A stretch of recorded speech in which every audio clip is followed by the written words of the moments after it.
You're now watching Showbiz Snob, your daily showbiz update. Pinag-uusapan nga ngayon sa social media ang nasabing ang pagkaka-hold ng flight or hindi nga nakasakay sa eroplano ang dating glam team ni Heart Evangelista. Well, ito nga po ay viral na matapos ng ibahagi ito ni OG Diaz sa kanyang YouTube channel sa Showbiz Update nitong Martes, January 23.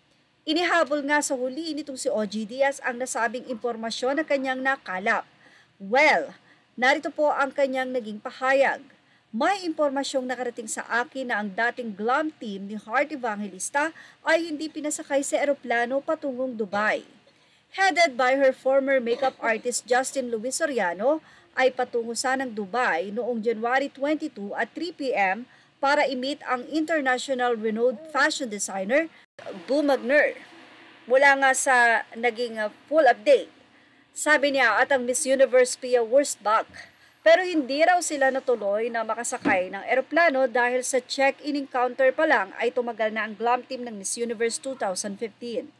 Ayon pa kay OG, di umano ang akala ng 4 na members ng glam team ay na-bump off talaga sila. Pero ang chika sa amin, sabi ni OG Diaz na sana hindi totoo, ipinadawag sila sa immigration para ito ang magsabi na sila ay mayroong hold departure order. Nasyak na nga lang daw ang buong glam team sa kanilang narinig.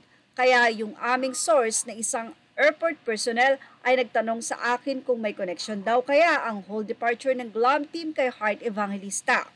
Bukod pa rito, iniswisa rin umano si OG kung sinampahan daw ba ni Heart ng kaso ang kanyang dating glam team kaya nagkaroon ng hold departure order. Pero paglilinaw ni OG, wala pa raw siyang alam na sagot mula sa mga nabanggit na tanong. Matatandaang July noong nakaraang taon nang napaulat ang tungkol sa isyung ito matapos mag-unfollow sina Heart at ng kanyang dating glam team sa kanilang Instagram account. Makalipas ang ilang buwan, muling napag-usapan ng nasabing issue dahil sa pagsasadokumento ni Heart ng kanyang pagka-aligaga sa New York Fashion Week. Sa kasalukuyan, habang isinusulat nga daw ang artikulo ng balita.net.ph ay wala pa ngang nailalabas na impormasyon or hindi pa nga nagsasalita si Heart Evangelista kung sa kanya ba galing ang hold departure na ito at kung kinasuhan niya pa ang dating glam team. Sa ating pagkakaintindi, ang dating glam team ni Heart Evangelista ngayon ay glam team na ni Pia Wurtzbach. Kaya naman pupunta sila sa Dubai para sa nasabing 2015 Miss Universe na si Pia. Pero hindi nga natuloy dahil sa hold departure order. At yan ang ating Showbiz Stop Update. Images are all credit to the rightful owners and thank you for watching Showbiz Now.